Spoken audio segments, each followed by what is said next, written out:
न्यून प्रणाम सा स्वागत है आपका हमारे YouTube चैनल ओम विष्णु हेल्थ केयर पर। आज हम बात करेंगे कुछ हेल्थ टिप्स के बारे में कि हमें कैसे खाना खाना चाहिए, कैसे पानी पीना चाहिए। ये छोटी छोटी जानकारियाँ आपकी लाइफ में आपको रोगों से बचा सकती है, आपके लिए बहुत फ़ायदेमंद हैं। आप इस वीडियो को पूरा देखें, आपको बहुत ही अच्छा सीखने को मिलेगा। एक नंबर पे सबसे महत्वपूर्ण और सबसे आवश्यक नियम कि आप खाना खाने के बाद कभी पानी नहीं पिए। खाना खाने के 1 से 1.5 घंटे तक पानी नहीं पीना चाहिए, क्योंकि इस समय पेट में अग्नि प्रज्वलित होती है। इसको जठर अग्नि कहते हैं। जठर पेट का वो स्थान होता है जहाँ खाने का पाचन होता है। हिंदी में इसको अमाशय कहते हैं और संस्कृत में इसको जठर कहते हैं। जठर स्थान पर अग्नि प्रज्वलित होती है और यह अग्नि 1.5 घंटे तक रहती है। तो 1.5 घंटे तक पानी ना पिए। एक तो अग्नि अपना काम अच्छे से करेगी, तो भोजन है जो आपका अच्छे से पचेगा और ये रस में बदलेगा। मैं इसकी क्रिया बताती हूँ। क्या होता है कि पहले जो खाना है वो पेस्ट में बदलता है, उसके बाद में ये क्या पेस्ट जैसे खिचड़ी की तरह बनेगा वैसा बन जाता है। उसके 1.5 घंटे ये क्या ना प्रक्रिया 1.5 घंटे तक चलती है। 1.5 घंटे में ऐसा बनता है। फिर उसके बाद रस निकलता है और जब रस निकलेगा तब पानी की जरूरत होगी, क्योंकि बिना पानी के रस नहीं बनता। तो आयुर्वेद में कहा गया है कि 1.5 घंटे बाद आप पेट भर के पानी पिए। यह सबसे ज़रूरी व सबसे आवश्यक बात है। 2 नंबर पे आप कभी भी पानी पिएं तो उकड़ू बैठ के पिएं और घूंट घूंट करके पिएं। अपने जीवन में धैर्य हो तो आप ये काम चालू कर दीजिए। पानी घूंट घूंट करके पिए। जितना कम से कम 1 घूंट में पानी पी सकते हैं उतना, और मुंह में घुमा घुमा के पानी पीजिए। आप 6 महीने बाद देखना कि आपके शरीर की जो बायोकेमिस्ट्री है वही बदल जाएगी। सबसे पहली चीज तो आप महसूस करेंगे कि आप कहेंगे मैं पहले से ज्यादा फ्रेश फील करता हूँ। आप कहेंगे मैं पहले से ज्यादा हल्का हो गया, मतलब कि वजन कम हो गया। आप कहेंगे मैं पहले से अच्छी नींद ले पा रहा हूँ। आपका जो खाना है वो अच्छे से हजम होगा। आप कहेंगे मैं पहले से ज्यादा मेरे जो सिर में दर्द है या कमर दर्द है वो कम हो गया। आपके जो घुटनों का दर्द है, ये तो सबसे इम्पोर्टेंट बात है कि अगर आप बैठ के पानी पीते हो तो ये गारंटी की बात है आपके कभी घुटनों के अंदर दर्द होगा ही नहीं। आप हमेशा बैठ के ही पानी पीजिए। आप ऐसी 50 बातें आप खुद कहेंगे। बहुत ही अच्छा रिजल्ट है इस नियम का। यह तो चमत्कार ही कर देता है। इसका एक कारण यह है कि घूंट घूंट करके पानी पीने से ज़्यादा लार पेट में जाती है। पेट को हमेशा लार की ज़रूरत है, क्योंकि यहाँ एसिड बन रहा है। एसिड खाने के साथ निकले तो खाना पचता है। खाना पचने के बाद जो एसिड निकलता है वो डाइल्यूट होना ही चाहिए, नहीं तो वो पूरे रक्त में जाकर उसकी एसिडिटी बढ़ा देता है। और यह वही एसिडिटी है जो आपको हार्ट अटैक लाती है, ब्रेन हेमरेज करा देती है, पैरालिसिस हो जाता है। तो गंभीर से गंभीर रोग हो जाते हैं इस एक नियम को पालन नहीं करने की वजह से।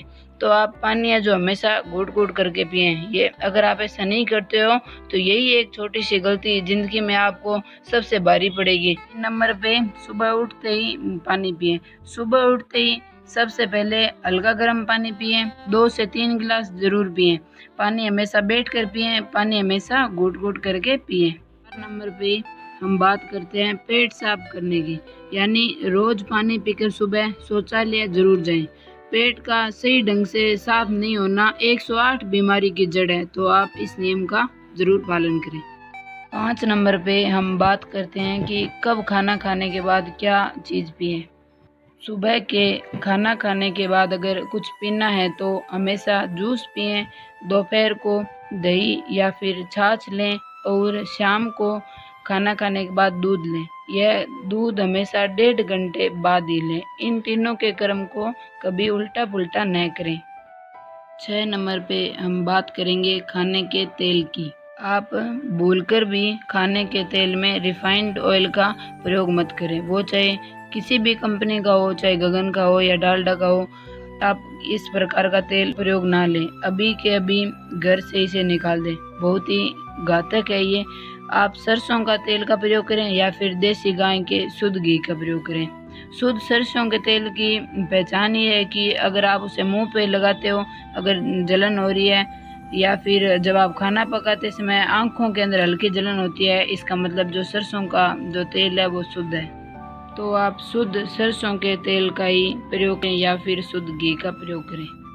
7 नंबर पे हम बात करेंगे चीनी का प्रयोग ना करें। हाँ, चीनी का प्रयोग तुरंत बंद कर दीजिए। गुड़ का प्रयोग करें या फिर शक्कर का प्रयोग करें, या फिर आप मिश्री का भी प्रयोग कर सकते हो। चीनी है वो एक धीमा जहर है, आप चीनी का प्रयोग है वो तुरंत बंद कर दीजिए, इसकी वजह से हम बीमार होते हैं। नंबर पे हम बात करेंगे नमक की।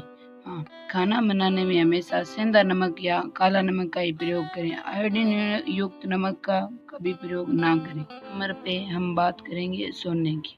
खाना खाने के बाद हमेशा बाईं करवट लेके ही सोएं, इससे भोजन का पाचन है वो अच्छे से होता है। 10 नंबर पे हम बात करेंगे रात के खाने की। रात को आप खाना खाने के तुरंत बाद सोएं नहीं, आप सोने 2-3 घंटे पहले खाना खा लें। रात को खाना खाने के तुरंत बाद आप 500 कदम घूम के आएँ, जिससे खाने का पाचन अच्छे से होगा और नींद भी अच्छी आएगी। 11 नंबर पे हम बात करेंगे मैदे से बनी चीज़ों की। आप मैदे से बनी चीज़ें जैसे पिज़्ज़ा, बर्गर आदि ना खाएं, या फिर आप इनको कभी कभार ही लें। मैदे से बनी चीज़ों का आप कम ही प्रयोग करें, क्योंकि ये मैदे को सड़ा कर बनती है, जो कि कब्ज़ का बहुत बड़ा कारण है। तो आप इन चीज़ों का कम प्रयोग करें। 12 नंबर पे हम बात करेंगे कि भोजन पूर्ण रूप से सात्विक होना चाहिए। राजसी एवं तामसी आहार शरीर एवं मन बुद्धि को कमजोर करता है। जैसा खायन वैसा ही बनेगा मन, यानी आप जैसा खाओगे आपका मन भी वैसा ही बनेगा। भोजन करने का गुण है वो आप शेर से सीखें। नए खाने योग्य चीज को शेर 7 दिन तक भूखा होने पर भी नहीं खाता है। तो आप भी जब भी आपको कोई अचानक भूख लगती है तो आप बाजार की पैकिंग की पे जो चीज़ें होती हैं उनको अवॉइड करें, आप घर की अच्छी चीज़ें खाएं। 13 नंबर पे हम बात करेंगे मिर्च मसाले कम खाने चाहिए। मैं भोजन पर इसलिए जोर देती हूँ क्योंकि भोजन से ही शरीर चलता है। जब शरीर ही स्वस्थ नहीं रहेगा तो साधना कहाँ से होगी। भोजन का मन पर भी प्रभाव पड़ता है, इसलिए तो कहते हैं कि जैसा खायन वैसा बनेगा मन। तो आप सात्विक एवं पौष्टिक आहार का ही प्रयोग करें और मिर्च मसालों का कम प्रयोग करें। 14 नंबर पे हम बात करेंगे कि भूख लगने पर ही भोजन खाएं। खाने का अधिकार उसी को है जिसे भूख लगी हो। कुछ ना समझ लोग स्वाद लेने के लिए बार बार खाते रहते हैं, पहले का खाया पचा कि नहीं पचा दोबारा खा लिया। तो आप ऐसे नहीं करें। भोजन स्वाद लेने के लिए नहीं अपितु स्वस्थ रहने के लिए करना चाहिए। तो अगर आपको भूख लगी हो तभी आप भोजन करें। इस पे मैं आपको एक किस्सा सुनाती हूँ। बंगाल का जो सम्राट था गोपीचंद, वो संन्यास लेने के लिए जब अपनी माँ के पास भिक्षा लेने गया तो उसकी माँ ने कहा बेटा मौन भोगी खाना। जब गोपीचंद ने पूछा कि माँ जंगलों में तो जो कंदमूल फल होते हैं या फिर रूखे सूखे पत्तियां ये मिलती है, तो वहाँ मैं मौन भोग कैसे खाऊंगा। तब उसकी माँ का जो कहने का तात्पर्य था वो यही था कि जब भूख लगे तब भी भोजन करेगा तो तेरे लिए जो कंदमूल फल है वो भी मौन भोग से कम नहीं है। तो इनका भी मतलब यही था कि जब भोजन आप तभी करें जब आपको भूख लगी हो। 15 नंबर पे हम बात करेंगे कि आप भोजन को है वो चबा चबा कर खाएं। तो कहते हैं ना कि भोजन को 32 बार चबा कर खाना चाहिए, क्योंकि जो अपने शरीर के अंदर जो आंत और ये होती है इनके कोई दांत थोड़ी लगे होते हैं। अपने अगर सीधा खाते हैं तो इनको पचाने में दिक्कत ज़्यादा होती है, इसीलिए बोलते हैं कि भोजन है उसको चबा चबा कर ही खाना चाहिए।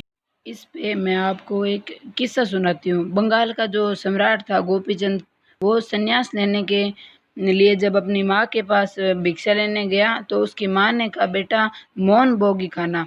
जब गोपीचंद ने पूछा कि माँ जंगलों में तो जो कंदमूल फल होते हैं या फिर रूखे सूखे पत्तियां ये मिलती है, तो वहाँ मैं मौन भोग कैसे खाऊंगा। तब उसकी माँ का जो कहने का तात्पर्य था वो यही था कि जब भूख लगे तब भी भोजन करेगा तो तेरे लिए जो कंदमूल फल है वो भी मौन भोग से कम नहीं है।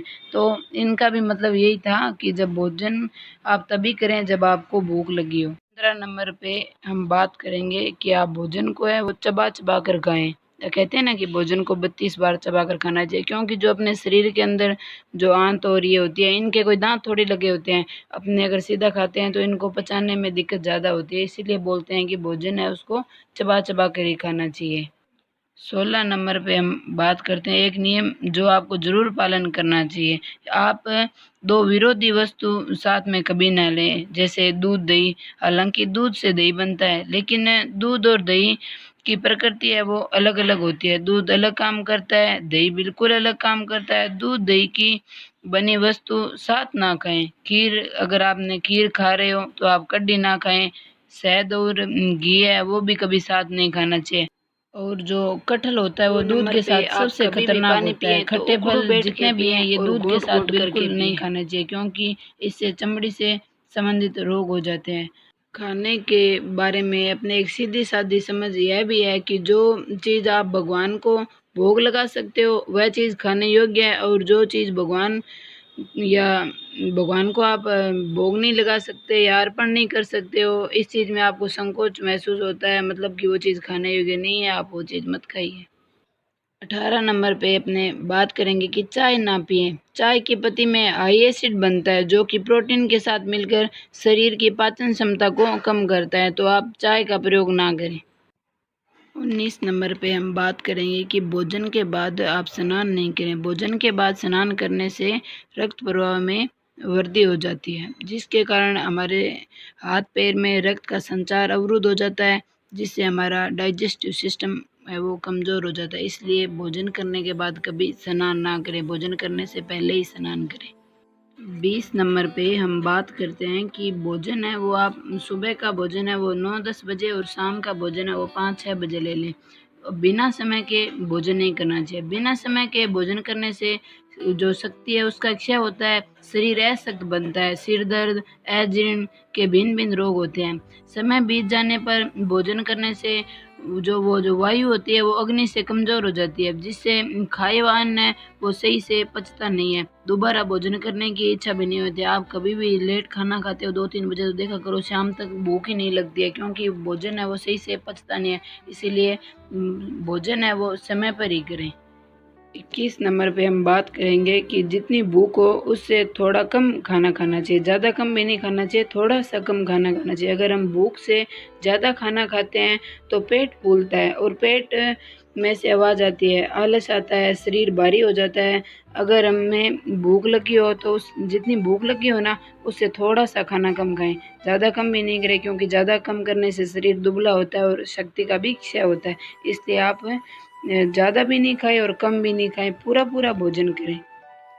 22 नंबर पे हम बात करते हैं कि आपको जितनी भूख हो उससे जो आधा भाग है वो अन्न का लेना चाहिए और पाव भर भाग है वो जल से भरा होना चाहिए, जैसे आप छाछ, दूध कुछ भी लो, और पाव भाग वायु के आने जाने के लिए खाली रहना चाहिए।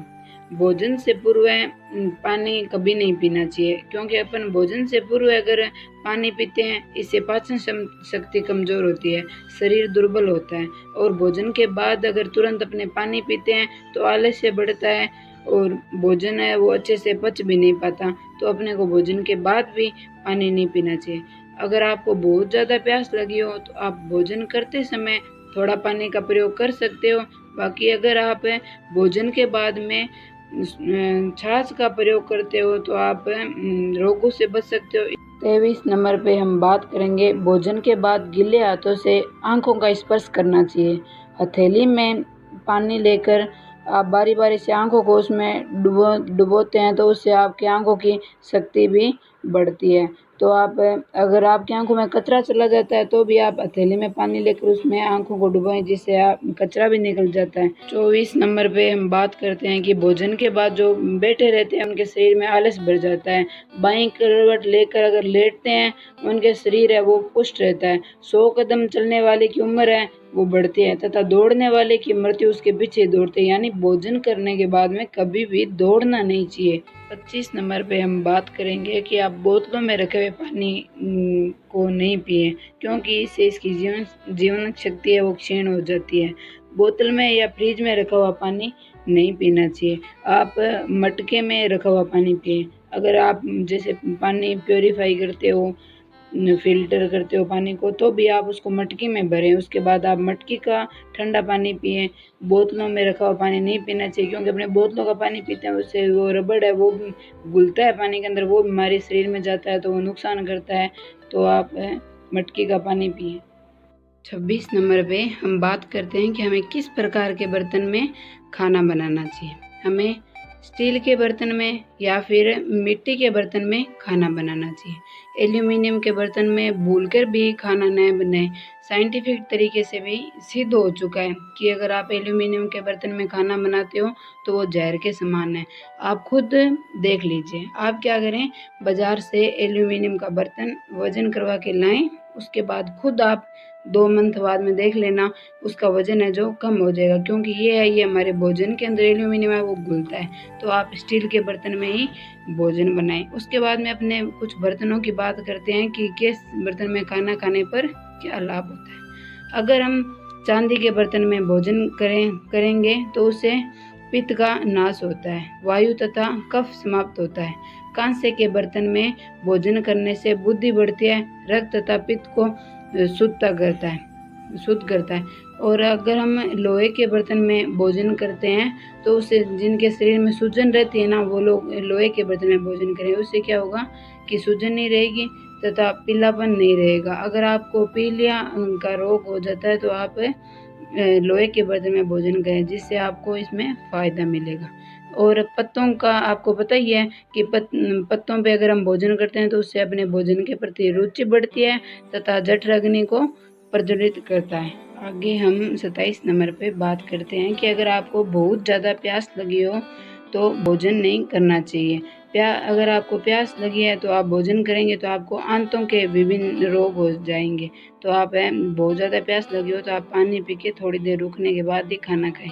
और अत्यधिक भूख लगी होने पर भी आप पानी नहीं पिए। भूख लगी हो किंतु भूख शांत किए बिना पानी पिएंगे तो उससे आपको उदर में पानी भर जाने का रोग हो जाता है। तो आप क्या करें, ज़्यादा प्यास लगती हो तो आप पानी रुक के पिएं, और ज़्यादा भूख लगी हो तो पहले खाना खाएं, उसके 1 घंटे बाद ही पानी पिएं। जिन लोगों के पेट में गैस भरती हो तो आप लोग क्या करें, खाना खाने के 1 घंटे पहले 1 गिलास पानी में आधा नींबू का रस डालकर पिए, और खाना खाने के बाद में आप 1.5 घंटे तक पानी नहीं पिए। इससे आपके शरीर में गैस नहीं बनेगी। जो पेट है ना ऐसे फूला फूला रहता है खाना खाने के बाद में, वो नहीं होगा। जिन लोगों का पाचन तंत्र कमज़ोर होता है वो लोग क्या करें कि खाना खाने के बाद में आप 500 कदम टहल के आएँ। उसके बाद में आप बाईं करवट लेकर सोएं, क्योंकि नाभि के ऊपर बाईं ओर अग्नि का स्थान होता है।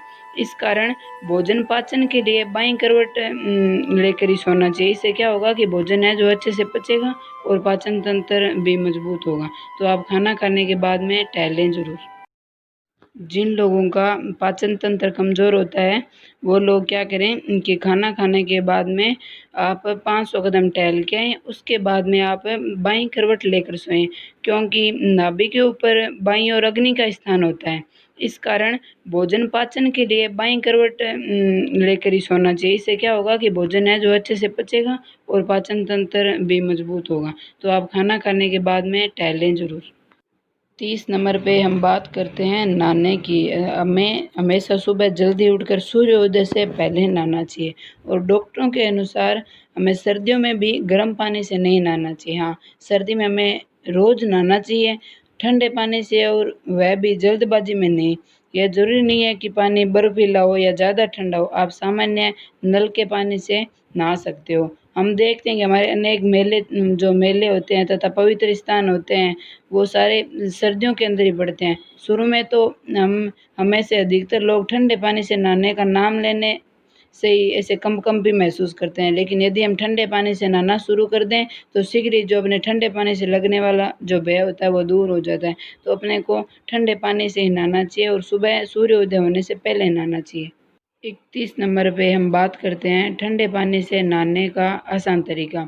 ठंडे पानी से नहाते वक्त आप सिर पे सबसे पहले पानी डालें। ठंडे पानी से नहाते समय पहले सिर को गीला करने से सिर की गर्मी सारे शरीर से होते हुए पूरे पैरों से बाहर निकल जाते हैं। लेकिन अपने पहले अगर शरीर का निचला हिस्सा भिगोते हैं तो क्या होता है कि ये जो अपने शरीर की गर्मी है वो सिर से होते हुए बाहर निकलती है, जो कि स्वास्थ्य की दृष्टि से ऐसा नहीं होना चाहिए। तो आप जब भी नहाएं आप पहले अपने सिर को भिगोएं। अब अपने बात करते हैं ठंडे पानी से नहाने के लाभ, जो गर्म पानी से नहाने से भी प्राप्त नहीं होते हैं। गर्म पानी से नहाने से पूर्ण रूप से जो संतुष्टि है वो भी ऐसे संतुष्टि फील नहीं होती है। दूसरी बात, जब गर्म पानी ख़त्म हो जाता है तो ऐसे कंपकंपी शुरू हो जाती है। इसके अतिरिक्त अपने नियमित रूप से गर्म पानी से नहाने से जो हमारी त्वचा है वो उस पे रक्त का संचालन कम हो जाता है। गर्म पानी से नहाने से हमारे शरीर की जो बाहरी त्वचा की ऊपरी सतह पर जो रक्त का संचालन है वो ठीक प्रकार से नहीं हो पाता है।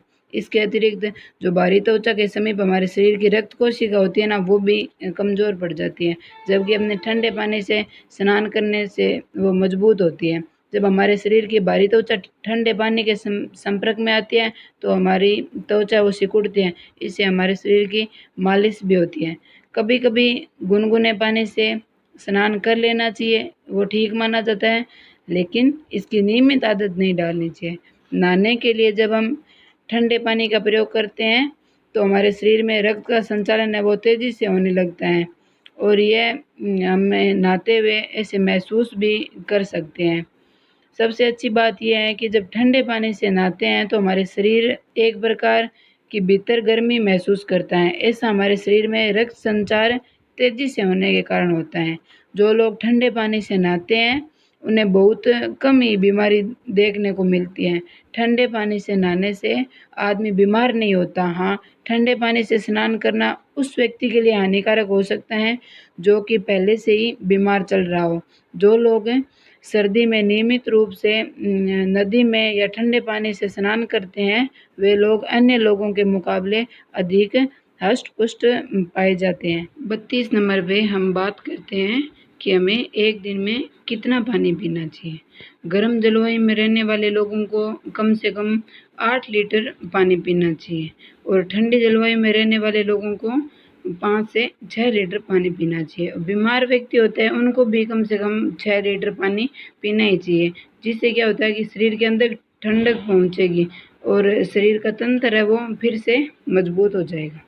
एक स्वस्थ शरीर ही कोई बीमारी से लड़ सकता है। पानी को आप थोड़ी-थोड़ी मात्रा में बार-बार पीते हो तो वो स्वास्थ्य के लिए अच्छा है और प्यास के समय इच्छा के विपरीत अगर आप ठूस-ठूस कर पानी पीते हो तो वो आपके स्वास्थ्य के लिए हानिकारक ही है। और पानी पीने के कुछ नियमों की बात करते हैं। आप क्या करें, खाना खाने के 1 घंटा पहले 1 गिलास पानी ज़रूर पिएँ। उसके बाद आप भोजन के बीच में 2 घूँट पानी पिएँ। 3 नंबर पे अपने बात करते हैं कि आप भोजन के 1.5 घंटे बाद में पेट भर के पानी पिएँ। उसके बाद घर से अब जब भी आप बाहर निकलते हो तो पानी पी के निकलें या फिर पानी साथ लेके जाएँ। सुबह नींद से उठते ही खाली पेट 2 गिलास हल्का गर्म पानी पिएँ, क्योंकि नींद के दौरान लंबे समय तक ताज़ा पानी शरीर के अंगों तक कम मात्रा में पहुँचता है, जिससे अपने क्या विभिन्न अशुद्धियों की मात्रा बढ़ जाती है। तो रात को जब भी आप सुबह उठते हो तो आप जो हल्का गर्म पानी पिएँ। उसके बाद रात को सोने से पहले आधी गिलास पानी आप पिएँ, वो स्वास्थ्यवर्धक माना जाता है। दिन में ज़्यादा पानी पिएँ और जैसे-जैसे शाम होने लगे पानी की मात्रा को कम कर देना चाहिए। इससे आपको बार-बार बाथरूम की ओर जाने की ज़रूरत महसूस नहीं होगी। इससे आपकी नींद भी खराब नहीं होगी। तो आप पानी पीने का ऐसे छोटे पानी पीने का भी आप रेगुलर ध्यान रखें। एक दिन में लगभग 2 से 3 घंटे के अंतराल पर पानी ज़रूर पीना चाहिए, क्योंकि इससे जो अंतःस्रावी ग्रंथियाँ हैं उनका स्राव पर्याप्त मात्रा में निकलता रहता है तथा यह शरीर को स्वस्थ बनाए रखती है। और अगर आप कोई भी व्यायाम करते हो तो उससे पहले भी आप 1 गिलास पानी है वो 10 मिनट पहले आप पी लें। इससे क्या होता है कि आपकी मांसपेशियों को एनर्जी मिलती है। 33 नंबर पे हम बात करेंगे कि कब हमें ज़्यादा पानी पीना चाहिए। तो उच्च रक्तदाब या बुखार या फिर आपको लू लग गई हो या फिर हृदय की धड़कन तेज़ है या फिर आपको कब्ज़ या पेट में जलन, पेट से संबंधित कोई प्रॉब्लम है, इन रोगों में आप क्या करें, पानी है वो अधिक से अधिक पिएँ। और गर्मियों में भी आपको पानी ज़्यादा पीना चाहिए, क्योंकि गर्मियों में ज़्यादा पसीना आने से शरीर में पानी की कमी हो जाती है। इस अवस्था में ज़्यादा मात्रा में पानी पीना चाहिए। बाकी अपने बात करते हैं कि खाली पेट पानी पीने के क्या फ़ायदे होते हैं। तो अपने व्रत या उपवास के समय शरीर के पाचन अंगों में भोजन नहीं होता है, जिससे क्या होता है कि भोजन पचाने का काम है वो धीमा पड़ जाता है। इस कारण पाचन तंत्र में कई अशुद्धियों का निकालना, ये जो पाचन तंत्र है वो कई अशुद्धियों को निकालना प्रारंभ कर देता है। इसलिए उपवास के समय अधिक से अधिक पानी पिएं, जिससे अशुद्धियाँ हैं वो पानी के साथ घुल के और बाहर निकल जाएगी। 34 नंबर पे हम बात करते हैं कि नहाने की जगह की सफाई रखनी चाहिए, क्योंकि नहाने की जगह वहाँ भी कई बीमारियाँ हो सकती है। स्नान घर का गीला होना खतरे से खाली नहीं है। जितना हो सके इसे साफ और सुथरा रखना चाहिए। 35 नंबर पे हम बात करते हैं कि गूँथ कर रखे हुए आटे की रोटी कभी न खाएं। जैसे कई लोग होते हैं वो सुबह का आटा रख देते हैं, फिर शाम को उसकी रोटियां बना लेते हैं। तो आप ऐसा ना करें, जो स्वास्थ्य के लिए बहुत हानिकारक है। आप ताज़ा बनाएं और ताज़ा ही खाएं। 36 नंबर पे हम बात करते हैं कि मौसम वाले जो फल होते हैं, उन जो मौसमी फल सब्जियां होती हैं उन्हीं का प्रयोग करना चाहिए। आप बिना मौसम की सब्जी और फलों का प्रयोग नहीं करें। जैसे आम के मौसम में आम खाएं, संतरा के मौसम में संतरा खाएं। जिसका मौसम हो वैसे फल और सब्जियों का प्रयोग करें। 37 नंबर पे हम बात करेंगे कि सुबह पेट भरकर भोजन करें व रात में हल्का भोजन करें। रात को खीरा, दही और कोई भी वात उत्पन्न करने वाली चीज़ है वो प्रयोग में आप नहीं करें। 38 नंबर पे हम बात करेंगे कि तला और मसाले युक्त खाना खाने से बचें। अगर आपका बहुत ज़्यादा मन हो तो सुबह में खाएं, रात में आप कभी नहीं खाएं। वैसे आप अपने मन पे कंट्रोल रखिए। मन के मत न चालिए, मन चंचल मन चोर है। आप मन के पीछे पीछे मत चलिए। 39 नंबर पे हम बात करेंगे कि आप अगर अपनी दोनों नासिकाओं में देसी गाय के घी को हल्का गुनगुना करके एक एक बूंद रात में अगर अपने नाक में डाल के वो सोते हैं तो उससे आपका दिमाग है वो तंदुरुस्त रहता है। दूसरी बात, आपको जुकाम, नज़ला, सिर दर्द, माइग्रेन की प्रॉब्लम है तो उसमें भी आपको राहत मिलेगी। बाकी अगर आपको अच्छी नींद नहीं आती है तो आप नाक में घी डालकर सोएं और थोड़ी सी इसे श्वास ले लें। आप एक मतलब हल्की सी, ज़ोर से नहीं लेनी, तो ये घी वहाँ पहुँचेगा जहाँ नहीं पहुँचना चाहिए। हल्की सी श्वास लेकर और उसके बाद में आप सो जाएं। आप खुद देखेंगे कि आपकी 6 घंटे तक जो नींद है वो नहीं खुलेगी। ऐसा आप रेगुलर करें, आपको बहुत लाभ मिलेगा।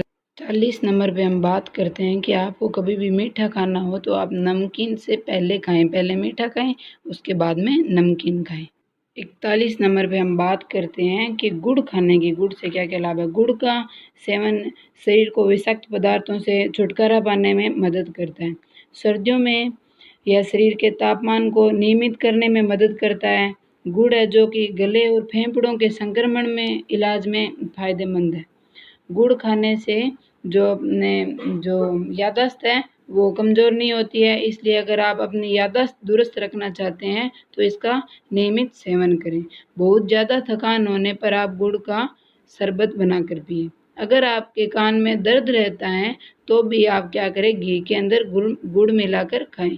अगर आप घी में गुड़ मिलाकर खाते हो तो उससे आपको जुकाम है उसमें भी आपको लाभ मिलेगा। अगर आपको इससे भूख कम लगती है तो भी आप क्या करें, घी के अंदर गुड़ मिलाकर और फिर उसको रोटी के साथ खाएं। उससे क्या होगा कि आपको भूख है वो अच्छी लगेगी।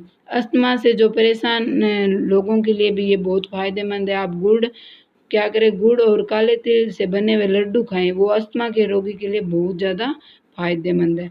गुड़ खाने से आँखों की रोशनी बढ़ती है और गुड़ खाने के बहुत सारे स्वास्थ्य लाभ होते हैं। यह खून की कमी को पूरा करता है। साथ ही इसमें कैल्शियम भी पाया जाता है जो कि एक गर्भवती स्त्री के लिए लाभदायक है। गुड़ आयरन की कमी को पूरा करता है, इसलिए इसे बच्चे का जो वज़न और उसकी सेहत होती है वो सही बनी रहती है। इसलिए रोज़ अपने खाने के साथ में आप गुड़ लें। गर्भवती स्त्री है वो तो आप ज़रूर ही गुड़ लें। इससे क्या होगा, दूध की अशुद्धियाँ हैं वो भी कम होगी। गुड़ में फोलेट मौजूद होता है। इसका जो गर्भावस्था के दौरान आप फोलेट की वजह से स्वस्थ बनी रह सकते हैं। यही नहीं, इससे जो भ्रूण का विकास है वो भी अच्छे से होगा। तो आप किधर से भी देखें, गुड़ है वो आप सभी के लिए बहुत फ़ायदेमंद है। आप गुड़ का हमेशा प्रयोग करें। अगर आप सर्दियों में गुड़ खाते हो तो उससे क्या होगा कि आपके शरीर का जो तापमान है वो भी नियमित बना रहता है। तो गुड़ खाने के अनेक फ़ायदे हैं। आप सभी लोग गुड़ का प्रयोग करें। इस नंबर पे हम बात करते हैं अदरक खाने की। अदरक खाने से मुंह के हानिकारक जो बैक्टीरिया है वो मर जाते हैं। साथ ही अदरक दांतों को भी स्वस्थ बनाए रखती है। आप क्या करें, अदरक का एक छोटा सा टुकड़ा लें और उसको बिना छीले अपने मुंह में रखकर आहिस्ता आहिस्ता चबाते रहने से जो आपके अंदर जो गले के अंदर जो कफ जमा होता है या बलगम होता है वो निकल जाता है और सर्दी और खांसी जुकाम ये भी इससे ठीक हो जाते हैं। गले के अंदर दर्द होता है उसमें भी अदरक फ़ायदेमंद है। 43 नंबर पे हम बात करते हैं कि आप लोग रात को तांबे के बर्तन में पानी रखें और सुबह उठते ही आप उस पानी को घूंट घूंट करके और अपने पैरों के बल उकड़ू बैठकर उस पानी को पिए। वो आपकी हेल्थ के लिए बहुत ज़्यादा फायदेमंद है। तो आप तांबे के बर्तन में रखा हुआ पानी पिए। आप सच्ची में अपने खाने की वजह से स्वस्थ रहना चाहते हैं तो फिर आप समय समय पर ये चेक करते रहें कि आप क्या खा रहे हैं, जो खा रहे हैं उसका आप पर क्या प्रभाव हो रहा है। अब आप कहेंगे कैसे कैसे पता चलेगा, तो आप जब भी धीरे धीरे आप 4 महीने तक आप धीरे धीरे जैसे खाने का ध्यान रखोगे तो आपके शरीर में आपको खुद पता चलने लग जाएगा कि ये चीज़ मैंने खाई है तो इसका शरीर में क्या फ़ायदा हुआ है, मुझे नींद अच्छी नहीं आई या नींद अच्छी आई है या वज़न बढ़ा या घटा। आप नियमित रूप से अपना वज़न भी चेक कराते रहें। आप खाने की चीज़ों पे ध्यान ध्यान दीजिए। आपके शरीर से आपको खुद ही पता चलने लग जाएगा कि कितना क्या फ़ायदा हो रहा है, कौन सी चीज़ फ़ायदा कर रही है, कौन सी नुकसान कर रही है, खुद ही पता चलने लग जाएगा। 44 नंबर पे हम बात करेंगे कि आप हफ्ते में 1 बार अगर सरसों के तेल से अपने शरीर की मालिश करते हो तो आपको त्वचा से संबंधित कोई भी प्रकार का रोग नहीं होगा। आप हफ्ते में 1 बार अपने शरीर की मालिश ज़रूर करें और छोटे बच्चों की तो रेगुलर मालिश करें। इससे क्या होता है कि छोटे बच्चों की जो मांसपेशियाँ हैं वो मजबूत होती है। तो आप खुद भी हफ्ता में 1 बार और छोटे बच्चों की रोज़ाना सरसों के तेल से मालिश करें। 45 नंबर पे चाय है वो हमारी हेल्थ के लिए बहुत ज़्यादा हानिकारक है। आप चाय का प्रयोग नहीं करें, आप चाय की जगह दूध का प्रयोग करें और इस पे आपको चाय के क्या-क्या नुकसान है वो मैं आपको आगे छोटा वीडियो बना के और उसमें बताऊँगी, आप देखना चाय के बहुत ज़्यादा नुकसान है। 46 नंबर पे हम बात करेंगे कि जो लोग वज़न कम करना चाहते हैं वो नियमित रूप से व्यायाम करें। अगर आप व्यायाम नहीं कर सकते हो तो आप मॉर्निंग वॉक कर लीजिए। यह पहले से मौजूद वसा को जलाने में और शरीर को चुस्त बनाए रखने में सहयोगी है। चाहे आप व्यायाम करो या योगा करो, दोनों में फ़ायदा है। अगर इसके बावजूद भी आपका वज़न नियंत्रित नहीं हो रहा है तो आप ये ध्यान रखें कि आप जितने अधिक से अधिक सक्रिय रहेंगे उतना ही आपका वज़न है वो कम होगा। हमेशा आप ये रवैया अपनाएं कि अगर आपका वज़न बहुत ज़्यादा है तो उसे ना घटकर अपेक्षित स्तर पर आने में समय लगेगा। इस दौरान धैर्य रखें। अगर थोड़ा ही ज़्यादा हो तो वज़न घटाने के लिए बहुत ज़्यादा दबाव भी न दें। संतुलन को हमेशा बनाए रखें और आप व्यवस्था ऐसी बनाएं कि वज़न बढ़ने की नौबत ही ना आए। आप इस बात का ध्यान रखें कि परिवार का हर सदस्य नियमित रूप से व्यायाम या नृत्य या फिर किसी और ऐसी गतिविधि में हिस्सेदारी करता रहे जिससे वज़न है वो नियंत्रित रहे।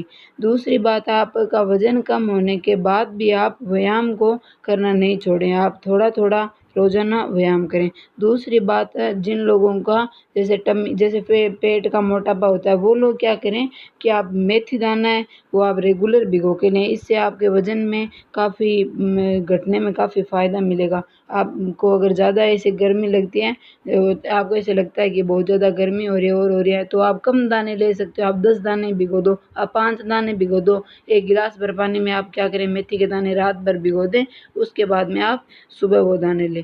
ये हमेशा ध्यान रखें कि आप उन दानों को हमेशा खुले स्थान पर ही भिगो के रखें। आप कपड़ा रखें खुली हवा में, से नहीं है कि आप बंद रसोई में रखते हो। आप खुले स्थान पे रखें, फिर सुबह वो पानी पीजिए, मेथी के दाने खाइए, उससे आपका वज़न कंट्रोल होगा, बहुत सारी बीमारियों में फ़ायदा भी होगा। आगे आने वाली वीडियो में हम आपको और अच्छे-अच्छे वज़न कम करने के टिप्स देंगे। आप वीडियो को सब्सक्राइब करें।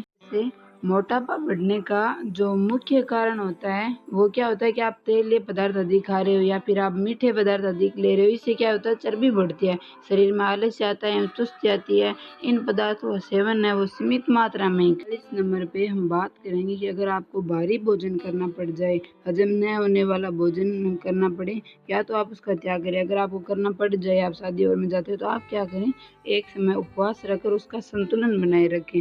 बाकी अगर आपको ऐसे शादी में जाते हैं तो आप ऐसे ठूस के मत खाएं, सीमित मात्रा में जितनी भूख हो उतना ही खाएं। 40 नंबर पे हम बात करते हैं कि जो लोग चाहते हैं कि हमारी आंखें वो हमेशा स्वस्थ रहे, तो आप क्या करें, दिन में 2 बार अपने मुंह में जल भरकर नेत्रों को शीतल जल ठंडे पानी से मतलब धोएं। उससे क्या होगा कि आपकी जो नेत्र की दृष्टि है उसके लिए बहुत ही लाभकारी है। खाना खाने के बाद भी आप ठंडे पानी के छींटे वो अपनी आंखों पर दें। अगर आप अपनी लाइफ में इन छोटी छोटी बातों का ध्यान रखते हो तो आप हमेशा स्वस्थ रह सकते हो। अगर आपको किसी भी प्रकार की बीमारी है तो भी आप इन छोटी छोटी बातों का ध्यान रखिए, आपको बहुत फायदा मिलेगा। अगर आपको स्वास्थ्य संबंधित किसी भी प्रकार की प्रॉब्लम है तो आप हमारे कमेंट बॉक्स में कमेंट कीजिए।